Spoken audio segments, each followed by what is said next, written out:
Hello students, ഇന്ന് നമുക്ക് 9ാം ക്ലാസ്സിലെ ഈ വർഷത്തെ ക്രിസ്മസ് പരീക്ഷയുടെ ബയോളജി ചോദ്യപേപ്പറിന്റെ ആൻസർ കീ പരിശോധിക്കാം. ചോദ്യം 1. പ്രസ്താവനയും കാരണവും വിശകലനം ചെയ്ത് തന്നിരിക്കുന്ന ഓപ്ഷനുകളിൽ നിന്നും ശരിയായത് തിരഞ്ഞെടുക്കുക. പ്രസ്താവന: അസ്ഥിഭാഗങ്ങൾ നശിക്കുകയും സുഷിരങ്ങൾ രൂപപ്പെട്ട് അസ്ഥികളുടെ കാഠിന്യം നഷ്ടപ്പെടുകയും ചെയ്യുന്ന അവസ്ഥയാണ് ഓസ്റ്റിയോപോറോസിസ്. കാരണം: ലിഗമെന്റുകൾ വലിയുകയോ പൊട്ടുകയോ ചെയ്യുന്നത്. ഉത്തരം എ. പ്രസ്താവന ശരി, കാരണം തെറ്റ്. ചോദ്യം 2. ഈസ്റ്റ് ചേർത്ത് മാവ് പുളിപ്പിക്കുമ്പോൾ നടക്കുന്ന പ്രവർത്തനങ്ങൾ ചുവടെ ചിത്രീകരിച്ചിരിക്കുന്നത് വിശകലനം ചെയ്ത് എക്സ് സൂചിപ്പിക്കുന്ന ഉൽപ്പന്നങ്ങൾ തിരഞ്ഞെടുത്തെഴുതുക. ഉത്തരം സി. Alcohol, carbon dioxide. ചോദ്യം 3. എ, ബി കോളങ്ങളിൽ ജോഡി ചേർത്തിരിക്കുന്നവ വിശകലനം ചെയ്ത് ശരിയായത് ഓപ്ഷനുകളിൽ നിന്ന് എടുത്തെഴുതുക. ഉത്തരം ഓപ്ഷൻ ഡി. ചോദ്യം 4. പ്രസ്താവനകൾ പരിശോധിച്ച് താഴെ തന്നിരിക്കുന്ന ഓപ്ഷനുകളിൽ നിന്നും ശരിയായത് തിരഞ്ഞെടുത്തെഴുതുക. ഉത്തരം ഓപ്ഷൻ സി. ചോദ്യം 5. വെന്റിലേഷന്റെ ഒരു ഘട്ടം ചിത്രീകരിച്ചിരിക്കുന്നു. ചിത്രീകരണം വിശകലനം ചെയ്ത് താഴെ തന്നിരിക്കുന്ന ചോദ്യത്തിന് ഉത്തരമെഴുതുക. എക്സ്, വൈ എന്നിവ തിരിച്ചറിഞ്ഞ് അവയുടെ സ്വഭാവം വായുവിന്റെ ശ്വാസകോശത്തിലേക്കുള്ള സഞ്ചാരത്തെ സഹായിക്കുന്നതെങ്ങനെയെന്ന് വിശദമാക്കുക. ഉത്തരം: ഇന്റർകോസ്റ്റൽ പേശികൾ എക്സ് സങ്കോചിക്കുമ്പോൾ ഡയഫ്രം വൈ സങ്കോചിക്കുന്നു. ഇതുവഴി ഔരസാശയ വ്യാപ്തം കൂടുന്നു. ശ്വാസകോശത്തിലെ വായുമർദ്ദം കുറയുന്നു. മർദ്ദവ്യത്യാസം മൂലം വായു ശ്വാസകോശങ്ങളിലേക്ക് പ്രവേശിക്കുന്നു. ചോദ്യം 6. ഓസ്മോസിസ് എന്ന പ്രക്രിയയുടെ സവിശേഷത സൂചനയിൽ നൽകിയിരിക്കുന്നു. അതിന്റെ അടിസ്ഥാനത്തിൽ താഴെ തന്നിരിക്കുന്ന സാഹചര്യങ്ങൾ വിശദീകരിക്കുക. ചോദ്യം 1. ഉപ്പിലിടുമ്പോൾ മാങ്ങ ചുളിയുന്നു. ഉത്തരം: മാങ്ങയുടെ കോശത്തിനുള്ളിലെ ജലത്തിന്റെ ഗാഢത പുറത്തെ ഉപ്പുവെള്ളത്തേക്കാൾ കൂടുതലായതിനാൽ ഓസ്മോസിസ് വഴി ജലം പുറത്തേക്ക് പോകുന്നു. ചോദ്യം 2. ശുദ്ധജലത്തിലിട്ട വിത്തുകൾ വീർക്കുന്നു. ഉത്തരം: വിത്തിനുള്ളിലെ ജലത്തിന്റെ ഗാഢത കുറവായതിനാൽ പുറത്തെ ശുദ്ധജലത്തിൽ നിന്ന് ജലതന്മാത്രകൾ ഓസ്മോസിസ് വഴി വിത്തിനുള്ളിലേക്ക് പ്രവേശിക്കുന്നു. ചോദ്യം 6.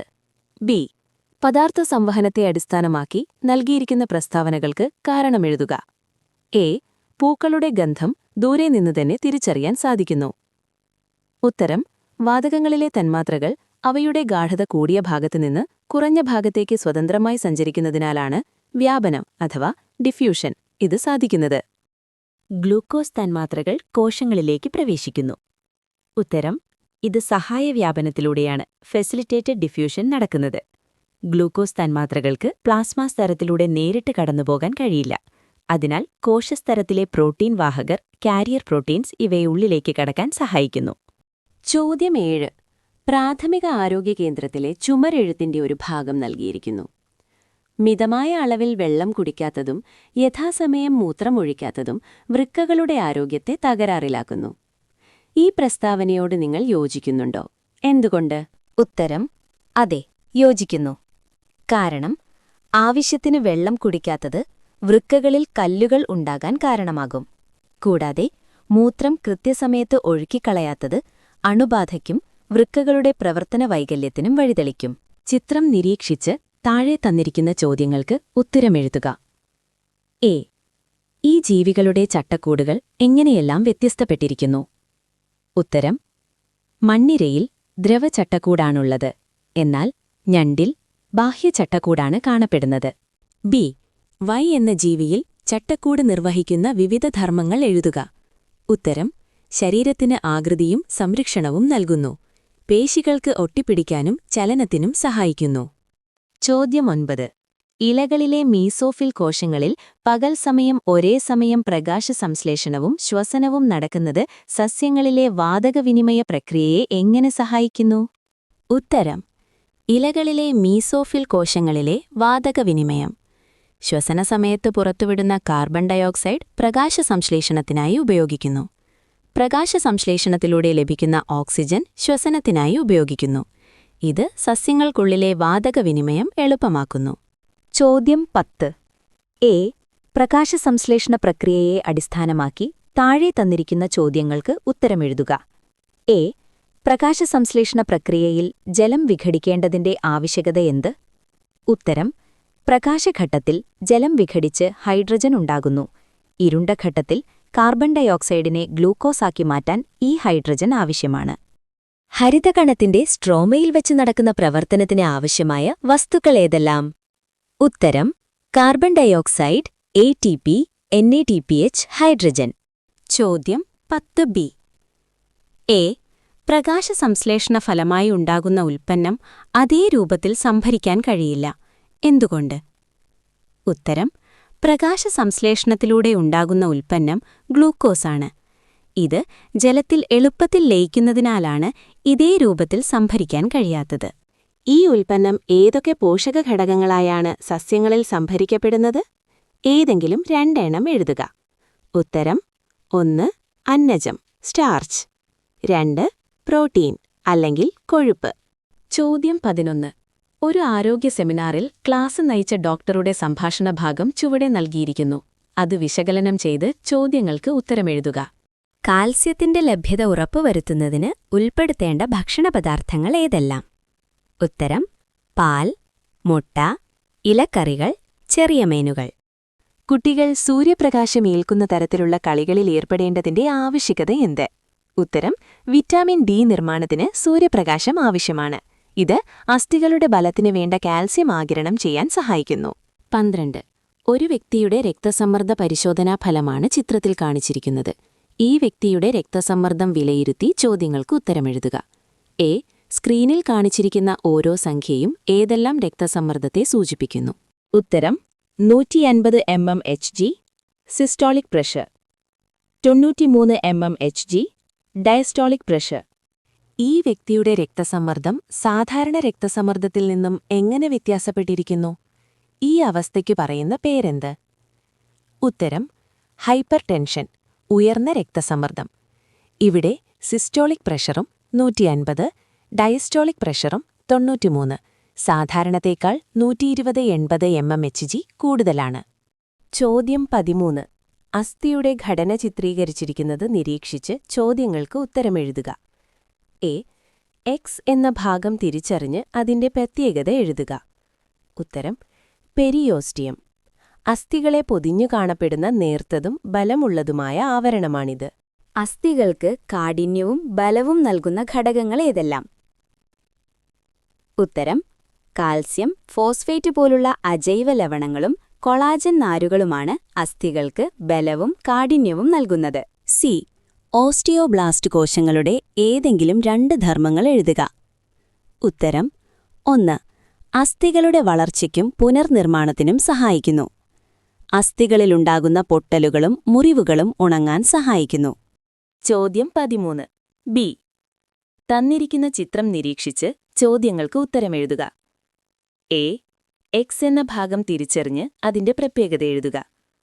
ഉത്തരം: തരുണാസ്ഥി, ആർട്ടിക്കുലർ കാർട്ടിലേജ്. ഇത് സന്ധികളിൽ അസ്ഥികളുടെ അഗ്രഭാഗങ്ങളെ പൊതിഞ്ഞു കാണപ്പെടുന്ന വഴക്കമുള്ള കോശകലയാണ്. ചിത്രത്തിൽ കാണിച്ചിരിക്കുന്ന ഭാഗത്ത് എക്സിന്റെ ധർമ്മം എന്ത്? ഉത്തരം: അസ്ഥിസന്ധികളിലെ ഘർഷണം കുറയ്ക്കുക. സി. ഇതര കലകളേക്കാൾ സാവധാനത്തിലാണ് എക്സ് വളരുന്നത്. എന്തുകൊണ്ട്? ഉത്തരം: തരുണാസ്ഥികളിൽ രക്തക്കുഴലുകൾ നേരിട്ടില്ലാത്തതിനാലാണ് ഇവയുടെ വളർച്ചയും പുനർനിർമ്മാണവും മറ്റു കലകളെ അപേക്ഷിച്ച് സാവധാനത്തിലാകുന്നത്. ചോദ്യം 14. സസ്യങ്ങളിലെ സംവഹന കലകളെക്കുറിച്ചുള്ള പ്രസ്താവനകൾ വിശകലനം ചെയ്ത് ചോദ്യങ്ങൾക്ക് ഉത്തരമെഴുതുക. എ. ഇലകളുടെ ചെറുനരമ്പുകൾ രൂപപ്പെടുത്തുന്നു. ബി. നീണ്ട പൈപ്പുകൾ പോലെ കാണപ്പെടുന്നു. ചോദ്യം എ. എ, ബി എന്നീ പ്രസ്താവനകളിൽ പരാമർശിച്ചിരിക്കുന്ന കോശങ്ങൾ ഏവ? ഉത്തരം: എ. ട്രക്കീഡുകളെയും ബി. വെസലുകളെയും സൂചിപ്പിക്കുന്നു.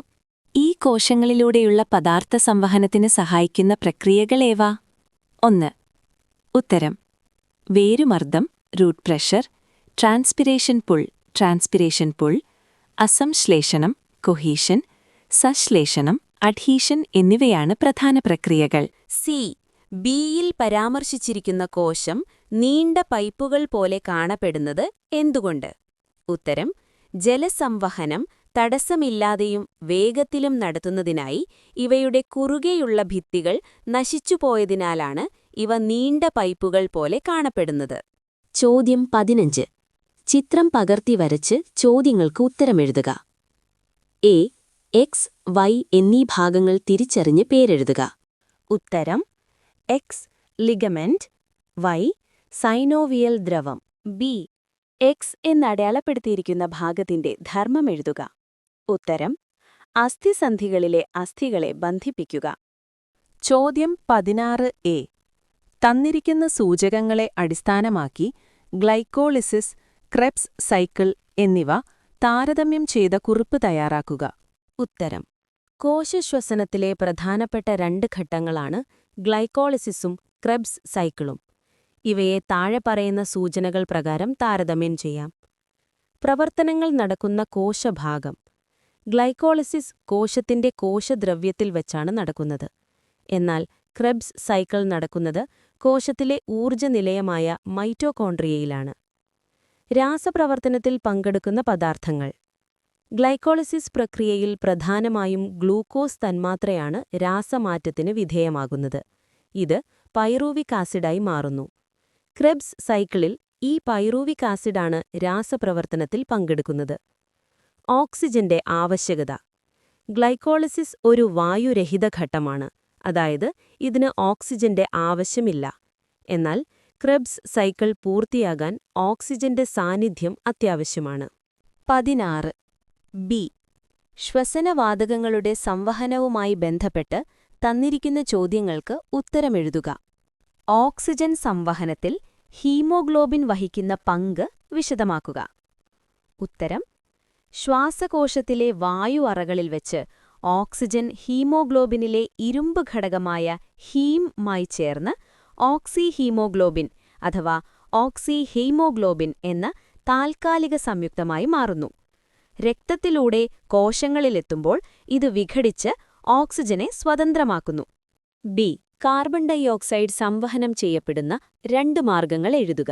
ഉത്തരം ഏകദേശം 70% കാർബൺ ഡൈ ഓക്സൈഡ് പ്ലാസ്മയിൽ ബൈകാർബണേറ്റ് രൂപത്തിൽ സംവഹനം ചെയ്യപ്പെടുന്നു. ഏകദേശം 23% കാർബൺ ഡൈ ഓക്സൈഡ് ഹീമോഗ്ലോബിനുമായി ചേർന്ന് കാർബാമിനോ ഹീമോഗ്ലോബിനായി സംവഹനം ചെയ്യപ്പെടുന്നു. ചോദ്യം 17.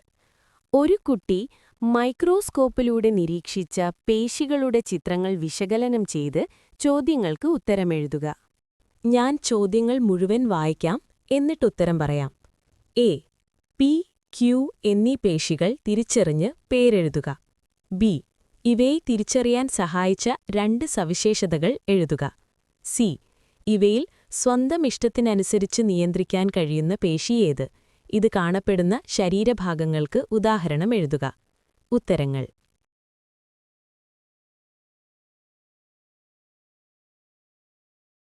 ചോദ്യം 18.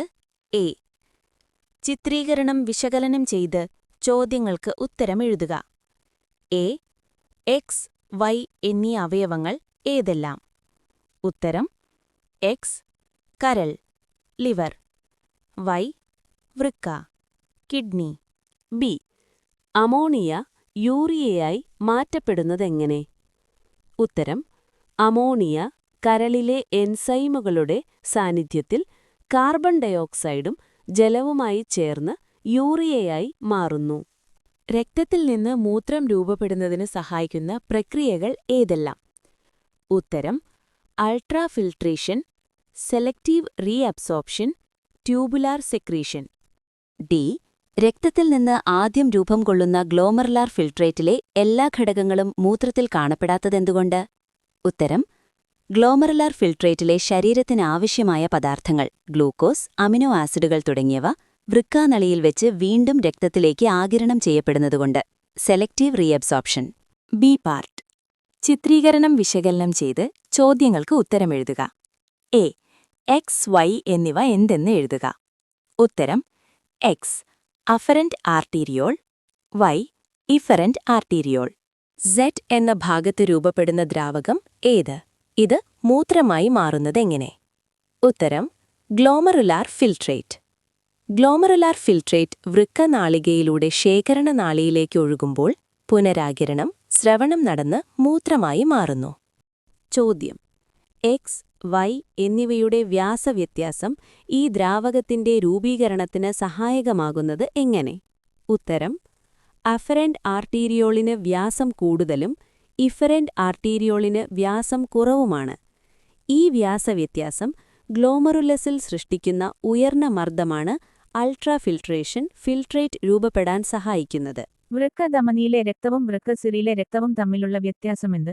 ഉത്തരം: വൃക്കധമനി ഹൃദയത്തിൽ നിന്ന് രക്തം വൃക്കയിലേക്ക് എത്തിക്കുന്നു, എന്നാൽ വൃക്കസിര വൃക്കയിൽ നിന്ന് ശുദ്ധീകരിച്ച രക്തം തിരികെ ഹൃദയത്തിലേക്ക് കൊണ്ടുപോകുന്നു. അവ തമ്മിലുള്ള പ്രധാന വ്യത്യാസങ്ങൾ താൻ നൽകുന്നു. കുട്ടികളെ, നിങ്ങൾക്ക് വീഡിയോ ഇഷ്ടമായാൽ ലൈക്ക് ചെയ്യാനും പുതുതായി കാണുന്നവർ നമ്മുടെ ചാനൽ സബ്സ്ക്രൈബ് ചെയ്ത് ബെൽ ബട്ടൺ എനേബിൾ ചെയ്തു വെക്കാനും മറക്കല്ലേ. നന്ദി.